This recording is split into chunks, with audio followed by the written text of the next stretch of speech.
This is our review of the Dromida SC4.18 brushless edition short course truck. So this car runs for around $150. It includes a 2.4 gigahertz radio. It is fully four-wheel drive with front and rear open differentials. It is shaft driven. There is no slipper clutch on this vehicle. It also includes a micro servo, waterproof, a 25 amp waterproof ESC, a standard waterproof receiver 3-channel, and then it also has a 5,320 kV brushless motor. So now let's talk performance on this vehicle. First of all, it is incredibly fast. You have no idea. This thing is about as fast as a 1/16 scale E-Revo brushless edition, and it is 2 scales smaller. It is almost uncontrollably fast. Now, with the steering, that's the only complaint I have on this vehicle. It does have a little bit of understeer. And also, the steering is extremely sensitive, and you will always be readjusting trim no matter what. The tires that come stock on this vehicle are fairly grippy, but something I've noticed is that the rims will break.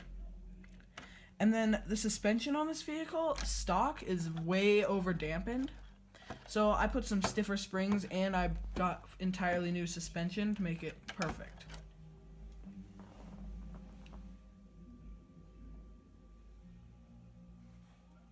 So this car comes with a pretty standard 2.4 gigahertz controller.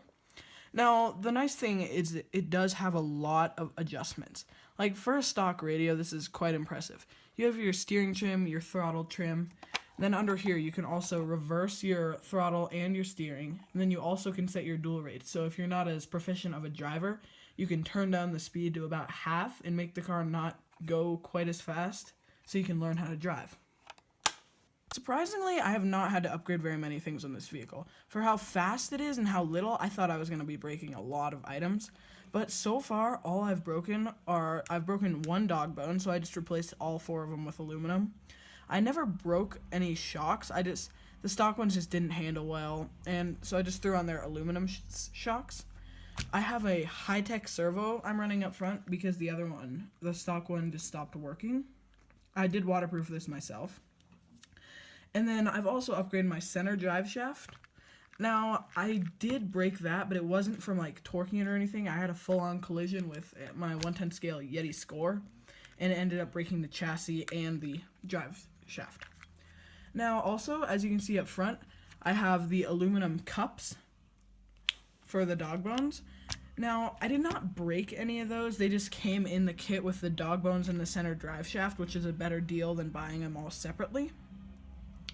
Something I have had to do is readjust my pinion and spur gear meshing, and I do not like how they throw a brass pinion on, because if you can see, the pinion moves up and down, and it causes like uneven meshing in your spur gear, which that's not good because the pinion gets all bent up on the shaft.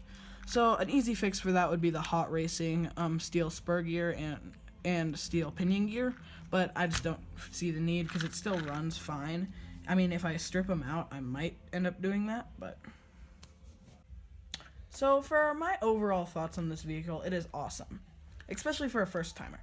This was my very first car. I've had it running for far over a year now, and I have broken quite a bit on it, but that was all from a terrible accident that no car would have survived. Do I recommend this to beginners? Yes, this is a perfect car to start out with. I recommend this car to anyone. If you want to get a micro that is also fast, fun, you can run this in your living room perfectly fine.